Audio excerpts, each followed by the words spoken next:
All right, it's that time of the day where we talk about deliveries, detailed delivery breakdown, and today we're actually going to talk a bit about competition. So, there's quite a few players that are about to come into the market. First of all, Li Auto Mega, we've talked about this, but apparently they got in less than 2 hours, they got over 10,000 pre-orders for that car.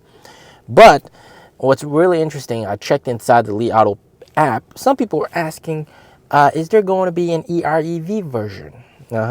So you see, a lot of people are still stuck on gasoline. So it'll be interesting to see how that car sells. If it sells really well, despite it being pure EV, then wow, we gotta give credit to Li Auto where it's due. But for the longest time ever, everybody, including me, we've been saying that Li Auto has been selling because they got the magic sauce called gasoline. So no more gasoline for that car. We'll have to see how that goes. 10,000 pre-orders. It doesn't really mean much how many people are actually going to pull the trigger. That's what's important. And then also Zeekr 007, that car, wow, that car actually looks quite nice in my opinion. And the starting price is quite cheap as well, around 200K range. That is definitely, and look at the specs, man, holy smokes. Under 3 seconds, 0 to 100. Pretty insane specs, 870 kilometers CLTC range. Wow. So lots of people here, even NIO owners, are saying those are pretty impressive. Those are pretty impressive. Will this dent NIO ET5 sales? Hard to say, but they do have a very competitive product, all right? And then also Xiaomi's car is also coming out very soon. There's already official pictures because they got to submit these to the government. So we got official pictures. That's what it looks like. It looks pretty nice. And the pricing is also going to start out apparently at 200K RMB all the way up to 400K RMB. And they, of course, have the option to go single motor, non-LiDAR variant. And that's probably the version that's going to start at 200K. And then the max one, about 400K, that'll probably be dual motor with LiDAR and a long range battery. So that's probably why it's so expensive. And that definitely has a lot of overlap with NIO's ET5 and potentially even ET7 as well. So there's a lot of competition coming into the market. And keep in mind that Xiaomi's Xiaomi's founder, Lei Jun, is actually a big investor in NIO, one of the founding investors. So that'll be pretty interesting to see how things come along. And Xiaomi's CEO has said that their aim is to create a Model S competitor at the price of a Model 3. So that's pretty interesting. But let's move on to NIO, all right? So a lot of people are saying that the sub-brand car, we got to push that thing as fast as possible. So I hope they can even push it forward even more, faster than July of 2024. Hopefully, maybe even March, hopefully, man. I mean, NIO Day, launch that product, get it into customers' hands by March. Otherwise, you got all these people. These are all eating up the customers that the sub-brand is targeting, all right? So NIO has got to get that sub-brand out there as fast as possible. So deliveries across the board, I'm just going to give it straight to you, not going to sugarcoat it. Everything is down, all right? Everything is down, but NIO still has a whopping 51% market share compared to the other guys, BMW and Zeekr. That is the main takeaway, all right? So I don't want you guys to look at these numbers and feel bad about them. They're not good numbers, okay? You already saw 2,900 weekly insurance registrations. So straight off, it ain't going to be that good compared to like 4,000 from the previous weeks. But know that everybody else is also down. Zeekr's down, BMW's down. NIO still has a 51% market share. So for the second week of November, this light is kind of blinding my eye. So we got 1,122 ES6s. That is down 207 from the week before, which is down 15%. So for the ES6, and then for the ET5, ET5T, we got 912. That is down 382 from the week before, which is down 29%. Okay, and then we have the ES8, 374. That's down 249 vehicles, down 39% from the week before. The 777, we got 120. That is down 127 vehicles, or 51% from the week before. You know, you guys don't like me comparing to a week before, but I mean, like, that's just the way I like to do it. But you can look at the charts over here.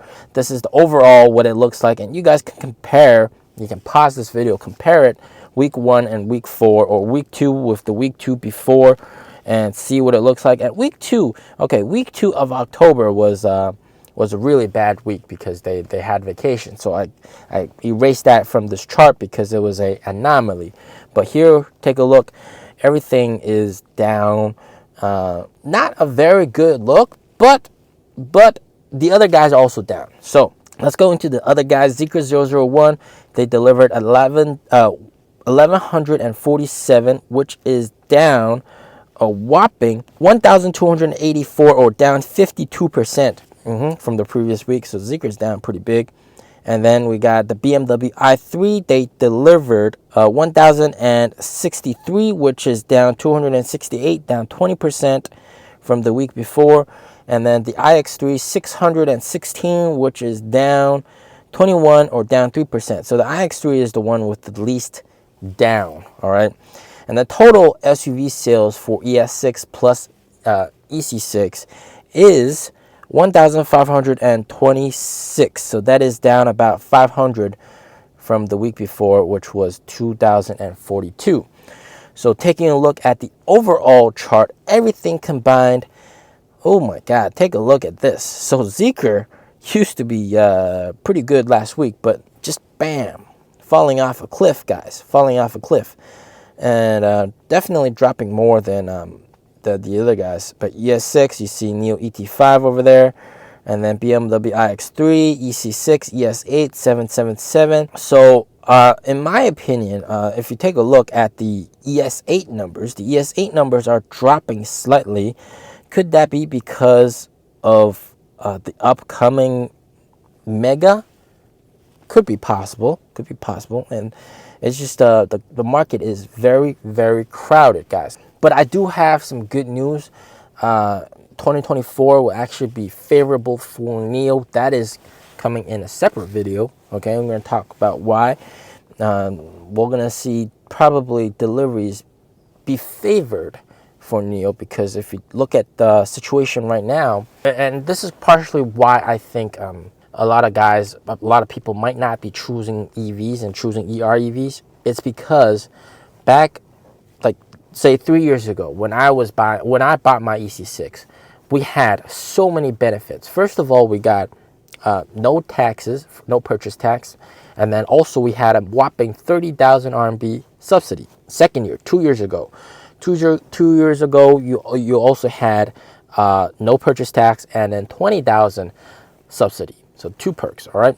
And then last year was the last year that you could get subsidy. It was around 10,000 and also no purchase tax. So you got 2 incentives. But you see the incentives are slowly decreasing. And this year, 2023, we got no subsidies, no national EV subsidies, and also, but you still have the tax exemption. Okay, this is where it's interesting. Before, and this is partially why I think a lot of these EREVs are succeeding this year, is because there's no incentive to say go the full EV route. Before, it would be like you choose an EREV or you choose a EV, but you get a bonus subsidy. It's cheaper for you to buy the EV. So of course, you buy the EV. But now it's like, hell, I don't get any subsidy choosing either. I'd rather play it safe. Play it safe. And choose the EREV that has gasoline, the magical substance, gasoline, and then that's supposed to solve all the range anxiety problems, and that's what people market with EREVs. And of course, EREVs, they're able to keep the prices cheaper. So without the subsidy for pure EVs, that pushes some customers towards EREVs. So that's something to think about.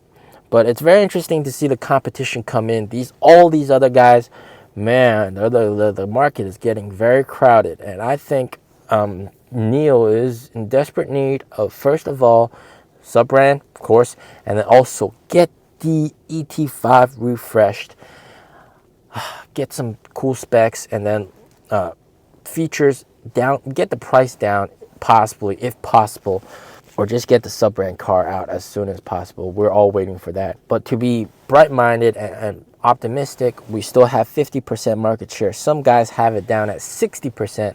So keep your head up. Don't get too depressed. We're still doing pretty well, albeit we could be doing better. Okay? And the competition, they're coming in.